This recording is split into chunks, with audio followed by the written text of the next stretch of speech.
Inaabot na ng ulan yung ating magtatabas. Parang digo. Ayaw nang sumilong. Nagpakabasa ka na. Lasing na naman ng tuklaw. Pare, lasing na naman ang kumpare mo. Ha? Oo. Birahin mo na agad pare. Tabasin mo na agad. Aba, Bumaha nga. ito, wala. Oo. Bumaha. Laki ng baha oh. Itaas niya. Ha? Dinadagdag ko nasa taas. Eh.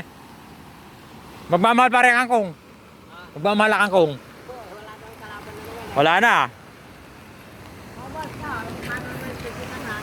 Ito yung pinapatabasan natin at tataniman natin dito sa saging, sa kamuti. Nanay pagbubunan eh. Oo nga.